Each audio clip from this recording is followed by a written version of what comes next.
Part 1. You will hear a woman telephoning for information about a festival. First, you have some time to look at questions 1 to 7.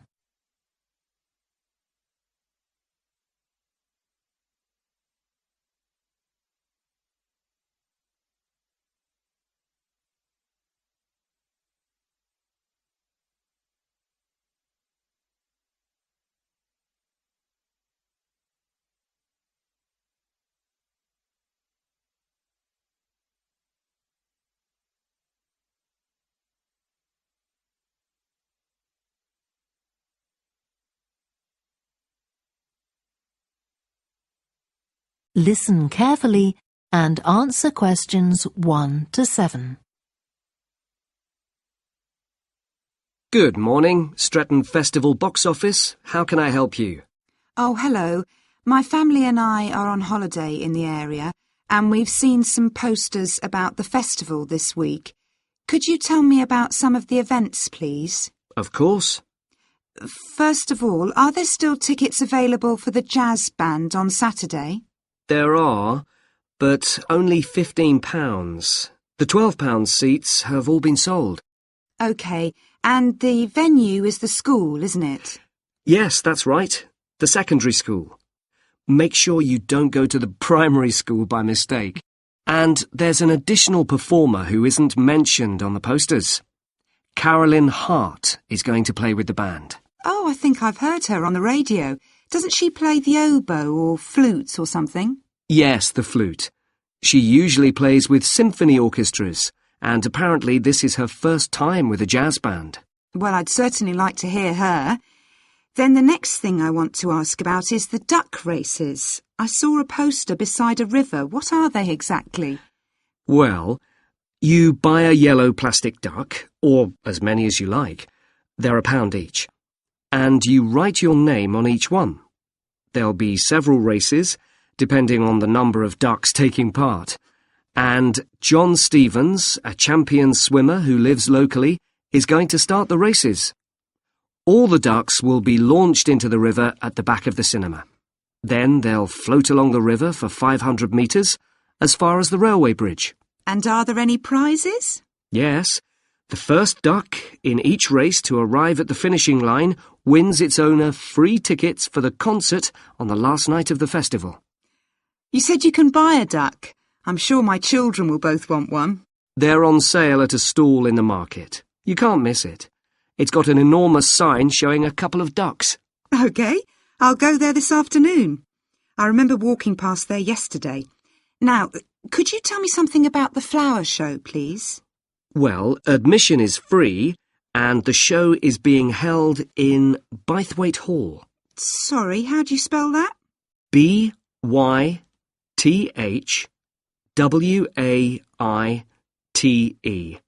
Bythwaite. Is it easy to find? I'm not very familiar with the town yet. Oh, you won't have any problem. It's right in the centre of Stretton. It's the only old building in the town, so it's easy to recognise. I know it.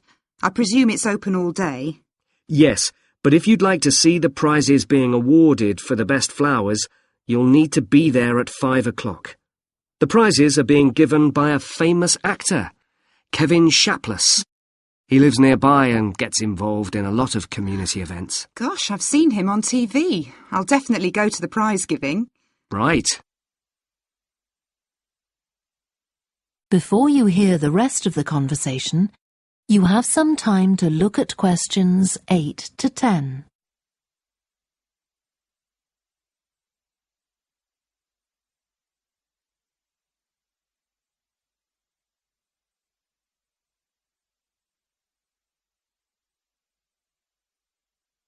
Now listen and answer questions 8 to 10.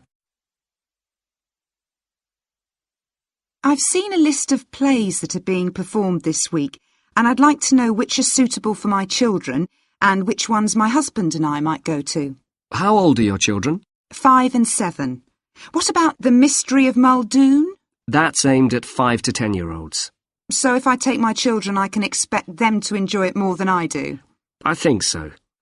If you'd like something for yourself and your husband and leave your children with a babysitter, you might like to see Fire and Flood. It's about events that really happened in Stretton 200 years ago, and children might find it rather frightening. Oh, thanks for the warning. And finally, what about Silly Sailor? That's a comedy, and it's for young and old. In fact, it won an award in the Stretton Drama Festival a couple of months ago. OK. Well, goodbye and thanks for all the information. I'm looking forward to the festival. Goodbye. That is the end of part 1. You now have half a minute to check your answers.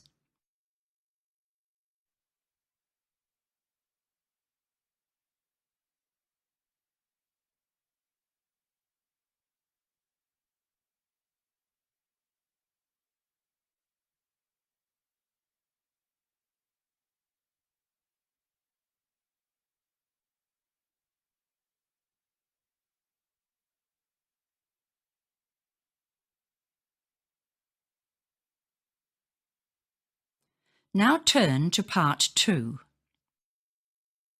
Part 2. You will hear a guide at an art museum talking to a group of visitors. First, you have some time to look at questions 11 to 16.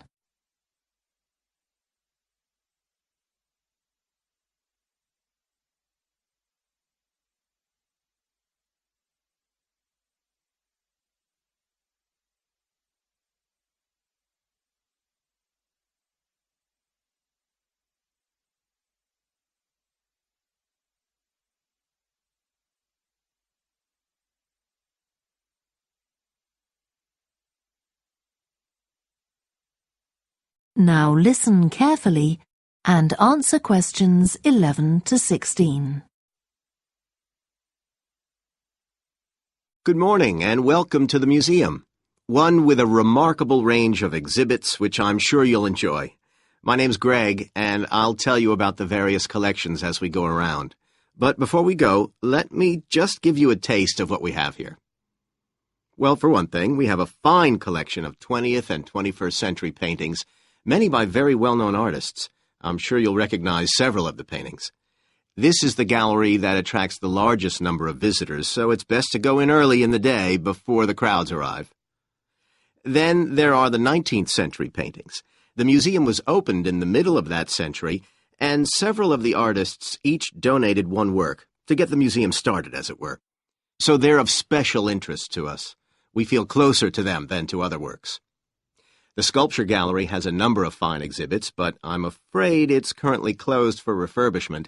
You'll need to come back next year to see it properly, but a number of the sculptures have been moved to other parts of the museum. Around the World is a temporary exhibition. You've probably seen something about it on TV or in the newspapers.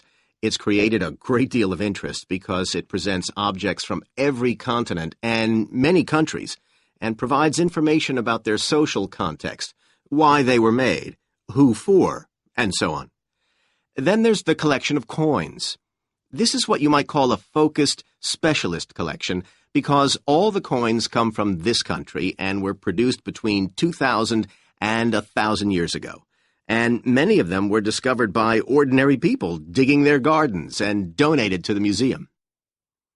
All our porcelain and glass was left to the museum by its founder when he died in 1878, and in the terms of his will, we're not allowed to add anything to that collection. He believed it was perfect in itself, and we don't see any reason to disagree.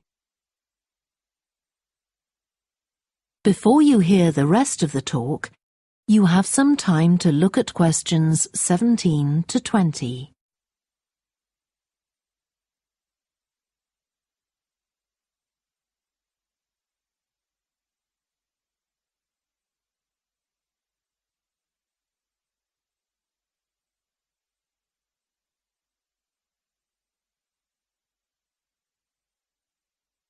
Now listen and answer questions 17 to 20.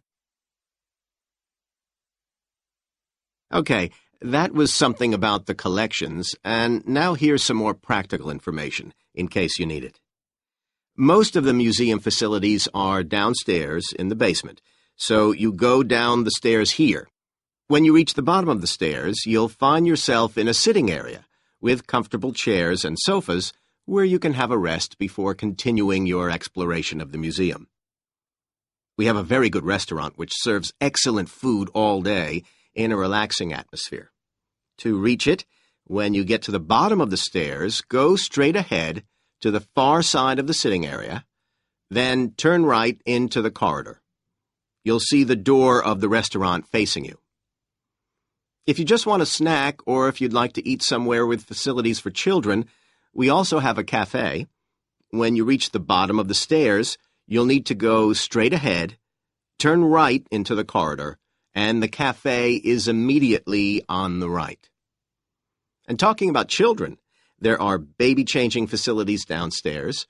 Cross the sitting area, continue straight ahead along the corridor on the left, and you and your baby will find the facilities on the left-hand side.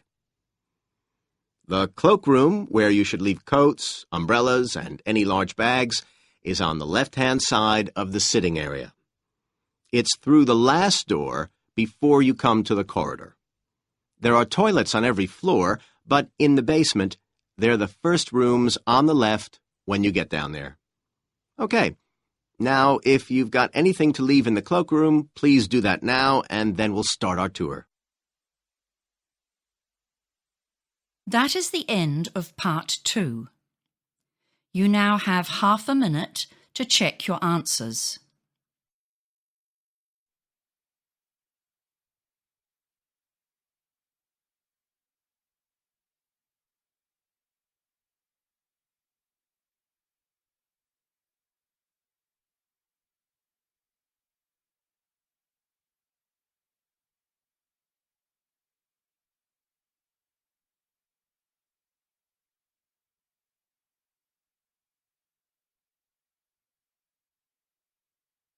Now turn to part 3.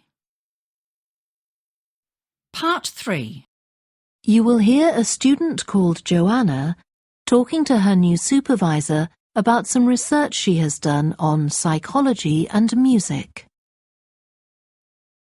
First, you have some time to look at questions 21 to 26.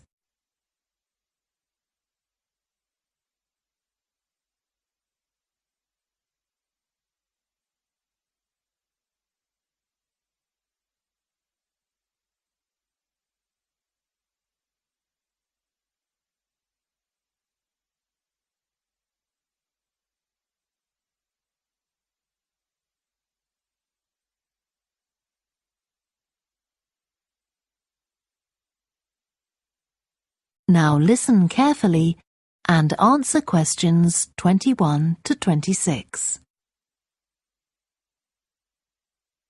Hi, Joanna. Good to meet you. Now, before we discuss your new research project, I'd like to hear something about the psychology study you did last year for your master's degree. So, how did you choose your subjects for that? Well, I had 6 subjects, all professional musicians and all female. 3 were violinists, and there was also a cello player and a pianist and a flute player. They were all very highly regarded in the music world, and they'd done quite extensive tours in different continents, and quite a few had won prizes and competitions as well. And they were quite young, weren't they? Yes, between 25 and 29. The mean was 27.8. I wasn't specifically looking for artists who'd produced recordings, but this is something that's just taken for granted these days, and they all had. Right. Now, you collected your data through telephone interviews, didn't you? Yes. I realised if I was going to interview leading musicians, it'd only be possible over the phone because they're so busy. I recorded them using a telephone recording adapter. I'd been worried about the quality, but it worked out all right. I managed at least a 30-minute interview with each subject, sometimes longer. Did doing it on the phone make it more stressful? I'd thought it might. It was all quite informal, though, and in fact they seemed very keen to talk. And I don't think using the phone meant I got less rich data. Rather the opposite, in fact. Interesting. And you were looking at how performers dress for concert performances? That's right. My research investigated the way players see their role as a musician and how this is linked to the type of clothing they decide to wear. But that focus didn't emerge immediately. When I started, I was more interested in trying to investigate the impact of what was worn on those listening, and also whether someone like a violinist might adopt a different style of clothing from, say, someone playing the flute or the trumpet. It's interesting that the choice of dress is up to the individual, isn't it? Yes, you'd expect there to be rules about it in orchestras, but that's quite rare. Before you hear the rest of the discussion, you have some time to look at questions 27 to 30.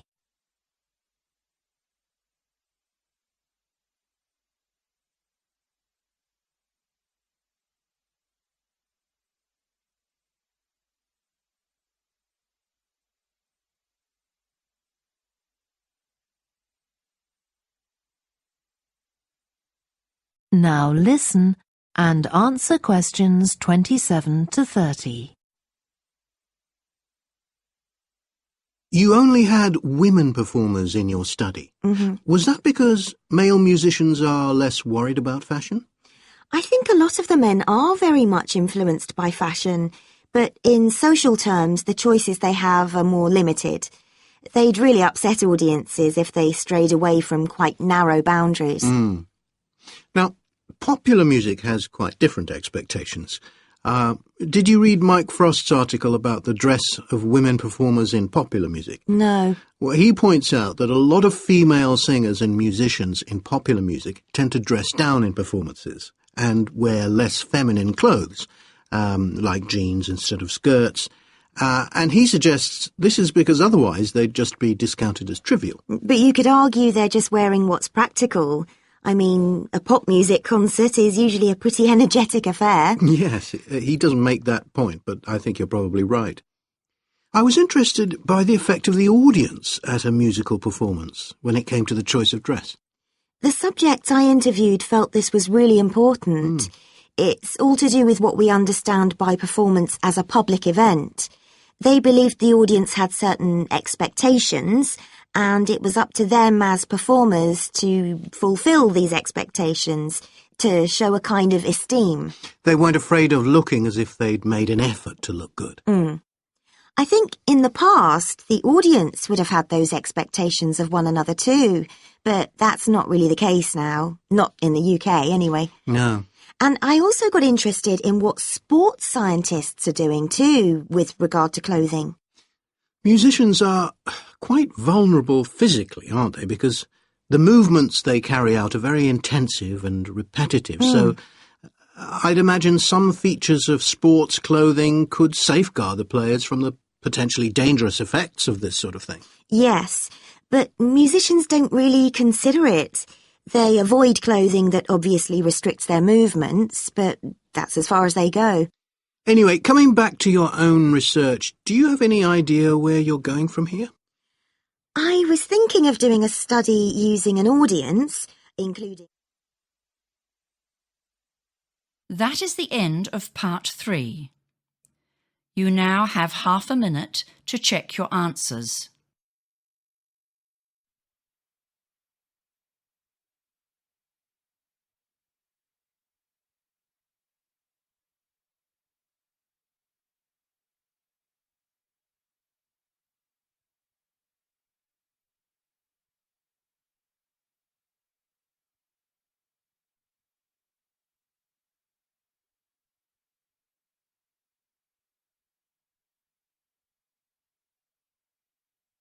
Now turn to part 4.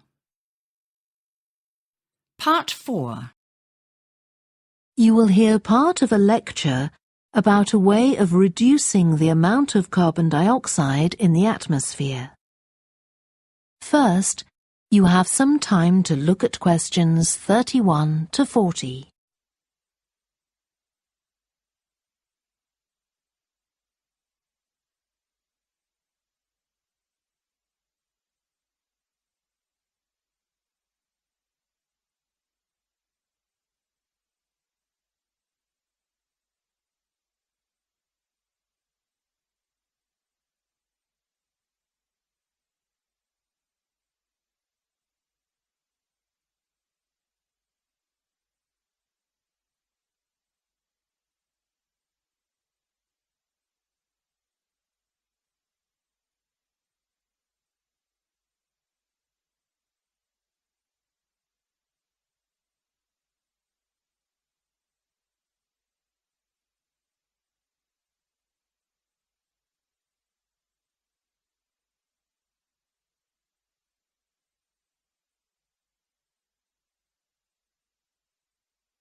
Now listen carefully and answer questions 31 to 40.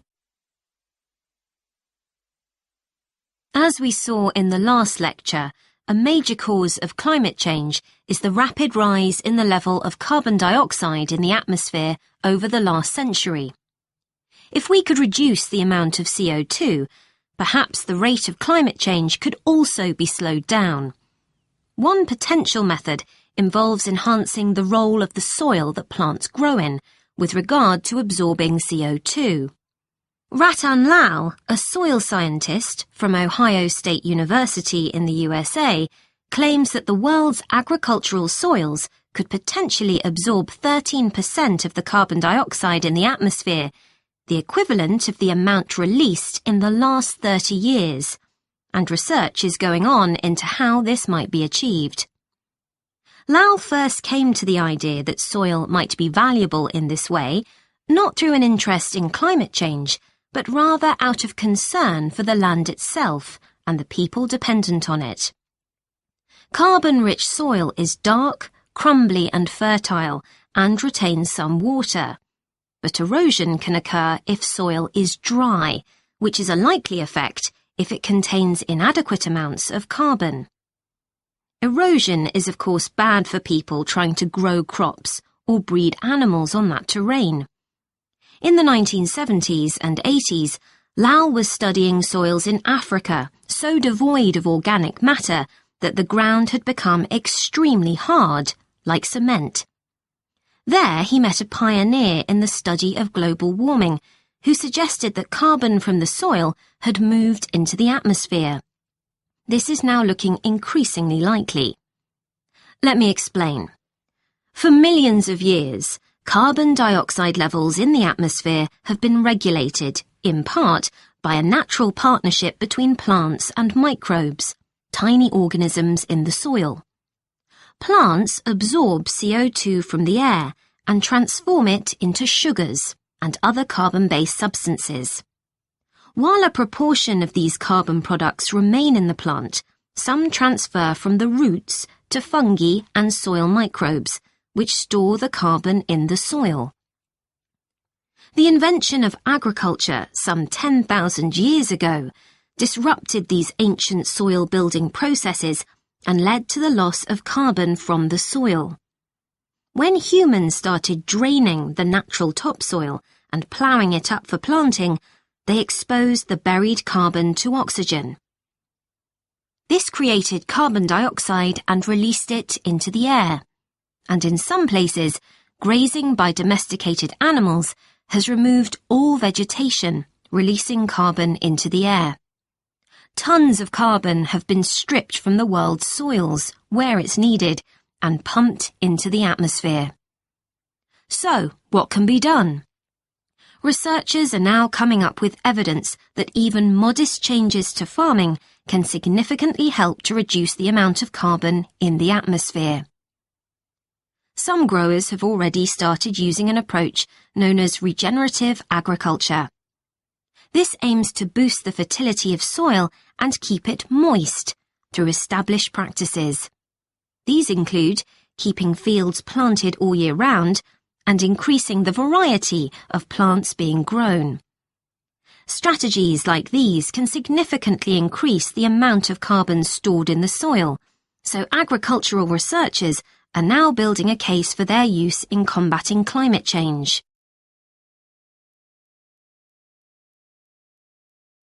One American investigation into the potential for storing CO2 on agricultural lands is taking place in California.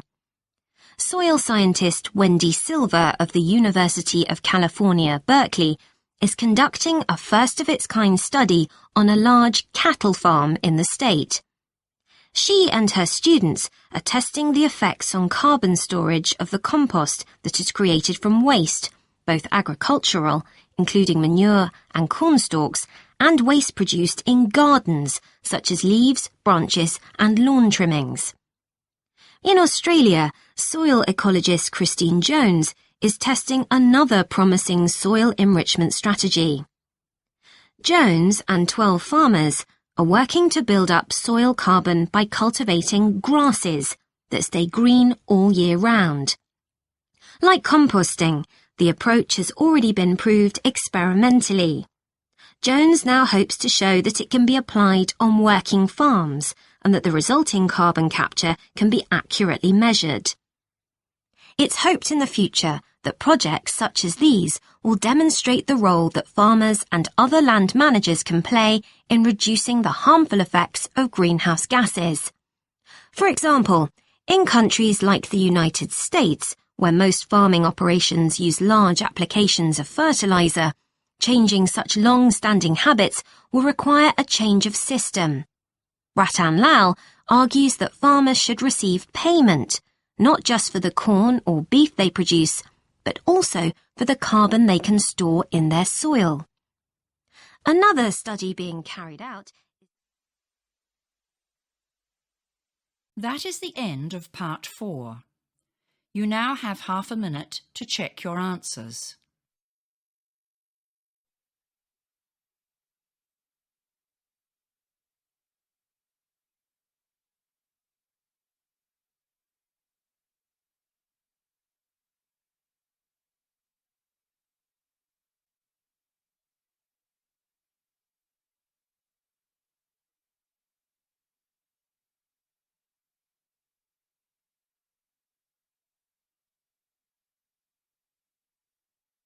That is the end of the listening test.